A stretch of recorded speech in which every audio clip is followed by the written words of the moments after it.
Ravenna by Oscar Wilde. A year ago I breathed the Italian air, and yet methinks this northern spring is fair. These fields made golden with the flower of March, the throstle singing on the feathered larch, and cawing rooks, the wood doves fluttering by, and little clouds that race across the sky, and fair the violet's gentle drooping head, the primrose, pale for love uncomforted, the rose that burgeons on the climbing briar, the crocus bed that seems a moon of fire, round girdled with a purple marriage ring, and all the flowers of our English spring, fond snowdrops and the bright starred daffodil.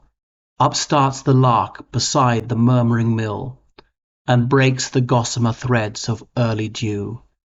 And down the river, like a flame of blue, keen as an arrow flies the water king, while the brown linnets in the greenwood sing. A year ago it seems a little time, since last I saw that lordly southern clime, where flower and fruit to purple radiance blow, and like bright lamps the fabled apples glow. Full spring it was, and by the rich flowering vines, dark olive groves, and noble forest pines, I rode at will. The moist glad air was sweet, the white road rang beneath my horse's feet, and musing on Ravenna's ancient name, I watched the day till, marked with wounds of flame, the turquoise sky to burnished gold was turned. Oh, how my heart with boyish passion burned, when far away across the sedge and mere I saw that holy city rising clear, crowned with her crown of towers.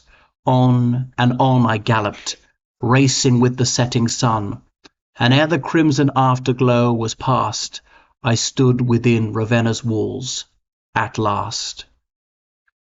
How strangely still! No sound of life or joy startles the air, no laughing shepherd boy pipes on his reed, nor ever through the day comes the glad sound of children at their play. Oh, sad and sweet and silent, surely here a man might dwell apart from troublous fear, watching the tide of seasons as they flow, from amorous spring to winter's rain and snow, and have no thought of sorrow. Here indeed are Lethe's waters, and that fatal weed which makes a man forget his fatherland.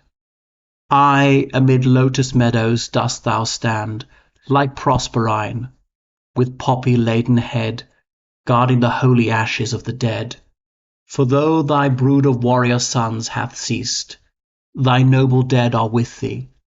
They at least are faithful to thine honour. Guard them well, O childless city, for a mighty spell to wake men's hearts to dreams of things sublime are the lone tombs where rest the great of time. Yon lonely pillar, rising on the plain, marks where the bravest knight of France was slain, the prince of chivalry, the lord of war, Gaston de Foix. For some untimely star led him against thy city, and he fell, as falls some forest lion, fighting well. Taken from life where life and love are new, he lies beneath God's seamless veil of blue. Tall lance-like reeds wave sadly o'er his head, and oleanders bloom to deeper red, where his bright youth flowed crimson on the ground. Look farther north unto that broken mound, there, prisoned now within a lordly tomb, raised by a daughter's hand in lonely gloom, huge-limbed Theodoric, the Gothic king, sleeps after all his weary conquering. Time hath not spared his ruin, wind and rain have broken down his stronghold, and again we see that death is mighty lord of all, and king and clown to ash and dust must fall. Mighty indeed their glory, yet to me, barbaric king, or knight of chivalry, or the great queen herself, were poor and vain beside the grave where Dante rests from pain. His gilded shrine lies open to the air, and cunning sculptors' hands are carven there. The calm white brow, as calm as earliest morn, the eyes that flashed with passionate love and scorn, the lips that sang of heaven and of hell, the almond-faced which Giotto drew so well, the weary face of Dante. And to this day, here in his place of resting, far away from Arno's yellow waters, rushing down through the wide bridges of that fairy town, where the tall tower of Giotto seems to rise, a marble lily under sapphire skies. Alas, my Dante, thou hast known the pain of meaner lives, and exile's galling chain, how steep the stairs within kings' houses are, and all the petty miseries which mar man's nobler nature with a sense of wrong. Yet this dull world is grateful for thy song. Our nations do thee homage, even she, that cruel queen of vine-clad Tuscany, who bound with crown of thorns thy living brow, hath decked thine empty tomb with laurels now, and begs in vain the ashes of her son. O mightiest exile, all thy grief is done. Thy soul walks now beside thy Beatrice. Ravenna guards thine ashes. Sleep in peace. How lone this palace is, how grey the walls! No minstrel now wakes echoes in these halls. The broken chain lies rusting on the door, and noisome weeds have split the marble floor. Here lurks the snake, and here the lizards run, the stone lions blinking in the sun. Byron dwelt there in love and revelry for 2 long years, a second Antony, who of the world another Actium made, yet suffered not his royal soul to fade, or lyre to break, or lance to grow less keen, neath any wiles of an Egyptian queen. For from the east there came a mighty cry, and Greece stood up to fight for liberty, and called him from Ravenna. Never knight rode forth more nobly to wild scenes of fight, nor fell more bravely on the ensanguined field, borne like a Spartan back upon his shield. O Hellas, Hellas, in shine hour of pride, thy day of might, remember him who died, to wrest from off thy limbs the trammelling chain. O Salamis, O lone Plataean plain, O tossing waves of wild Euboean sea, O wind-swept heights of lone Thermopylae, he loved you well, I, not alone in word, who freely gave to thee his lyre and sword, like Ischylos at well-fought Marathon. And England too shall glory in her son, her warrior poet, first in song and fight. No longer now shall slander's venomed spite crawl like a snake across his perfect name, or mar the lordly scutcheon of his fame. For as the olive garland of the race, which lights with joy each eager runner's face, as the red cross which saveth men in war, as a flame-bearded beacon seen from far by mariners upon a storm-tossed sea, such was his love for Greece and liberty. Byron, thy crowns are ever fresh and green. Red leaves of rose from sapphic Mytilene shall bind thy brows, and myrtle blooms for thee in hidden glades by lonely Castaly. The laurels wait thy coming, all are thine and round thy head one perfect wreath will twine. The pine tops rocked before the wintry breeze, with a hoarse murmur of the wintry seas, and the tall stems were streaked with amber bright. I wandered through the wood in wild delight. Some startled bird, with fluttering wings and fleet, made snow of all the blossoms at my feet. Like silver crowns, the pale narcissi lay, and small birds sang on every twining spray. O waving trees, O forest liberty, within your haunts at least a man is free, and half forgets the weary world of strife. The blood flows hotter, and a sense of life wakes in the quickening veins, while once again the woods are filled with gods we fancied slain.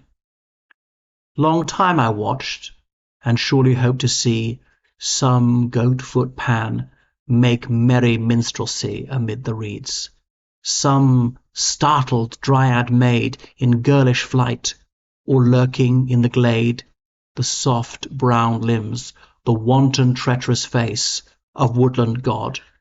Queen Diane in the chase, white-limbed and terrible, with look of pride, and leash of boarhounds leaping at her side, or Hylas mirrored in the perfect storm. O idle heart, O fond Hellenic dream, ere long with melancholy rise and swell, that evening chimes the convent's vesper bell, struck on mine ears amid the amorous flowers. Alas, alas, these sweet and honeyed hours had whelmed my heart like some encroaching sea, and drowned all the thoughts of black Gethsemane. O lone Ravenna, many a tale is told of thy great glories in days of old. 2,000 years have passed since thou didst see Caesar ride forth to royal victory. Mighty thy name when Rome's lean eagles flew from Britain's isles to far Euphrates blue. And of the peoples thou wast noble queen, till in thy streets the Goth and Hun were seen. Discrowned by man, deserted by the sea, thou sleepest, rocked in lonely misery. No longer now upon my swelling tide, pine forest-like,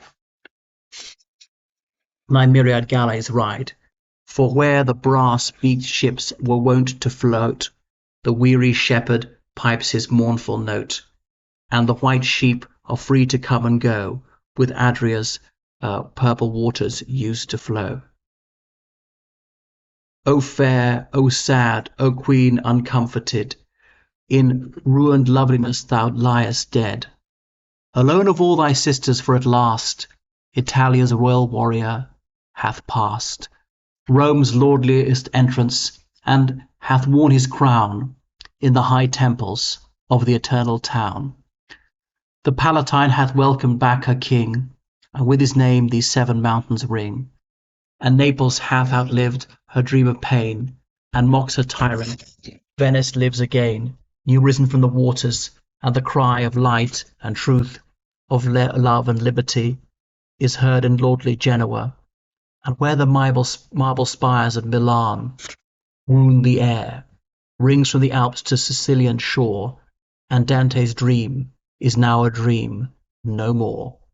But thou, Ravenna, better loved than all, thy ruined palaces are but a pall that hides thy fallen greatness, and thy name burns like a grey and flickering candle flame beneath the noonday splendour of the sun of new Italia.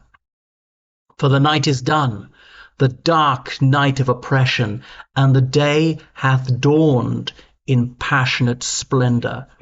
Far away the Austrian hounds are hunted from the land, beyond those ice-crowned citadels which stand girdling the plain of royal Lombardy, from the far west unto the eastern sea. I know indeed that sons of thine have died in Lissa's waters, by the mountain side of Asperamonte on Novara's plain. Nor have thy children died for thee in vain, and yet, methinks, thou hast not drunk this wine, from grapes new crushed of liberty divine. Thou hast not followed that immortal star which leads the people forth to deeds of war. Weary of life, thou liest in silent sleep, as one who marks the lengthening shadows creep, careless of all the hurrying hours that run, mourning some day of glory, for the sun of freedom hath not strewn to thee his face, and thou hast caught no flambeau in the race. Yet wake not from thy slumbers, rest thee well, amidst thy fields of amber asphodel, the lily-sprinkled meadows, rest thee there, to mock all human greatness. Who would dare to vent the paltry sorrows of his life before thy ruins, or to praise the strife of king's ambition and the barren pride of warring nations, wert thou not the bride of the wild lord of Adria's stormy sea, the queen of double empires? And to thee were not the nations given as thy prey? And now thy gates lie open night and day. The grass grows green on every tower and hall. The ghastly fig hath cleft thy bastioned hall. And where thy mailed warriors stood at rest, the midnight owl hath made her secret nest. O fallen, fallen from thy high estate, O city trammelled in the toils of fate, doth naught remain of thy glorious days, but a dull shield and a crown of withered bays? Yet who beneath this night of wars and fears from tranquil tower can watch the coming years? Who can foretell what joys the day shall bring, or why before the dawn the linnets sing? Thou, even thou, mayst wake, as wakes the rose, to crimson splendour from its grave of snows. As the rich cornfields rise to red and gold, from these brown lands now stiff with winter's cold, as from the storm-rack comes a perfect star. O much-loved city, I have wandered far from the wave-circled island of my home, have seen the gloomy mystery of the dome rise slowly from the drear Campagna's way, clothed in the royal purple of the day. I, from the city of the violet town, have watched the sun by Corinth's hill go down, and marked the myriad laughter of the sea from starlit hills of flower-starred Arcady. Yet back to thee returns my perfect love, as to its forest nest the evening dove. O poet city, one who scarce has seen some 20 summers cast their doublets green, for autumn's livery thou wouldst seek in vain to wake his lyre to sing a louder strain, or tell thy days of glory. Poor indeed is the low murmur of the shepherd's reed, with a loud clarion's blast should shake the sky, and flame across the heavens, and to try that never felt my heart a nobler glow than when I woke the silence of thy street with clamorous tramping of my horse's feet, and saw the city which now I try to sing after long days of weary travelling. Adieu, Ravenna, but a year ago I stood and watched the crimson sunset glow. From the lone chapel on thy marshy plain, the sky was a shield that caught the stain of blood and battle from the dying sun, and in the west the circling clouds had spun a royal robe which some great god might wear, while into ocean seas of purple air sank the gold galley of the Lord of Light. Yet here the gentle stillness of the night brings back the swelling tide of memory, and wakes again my passionate love for thee.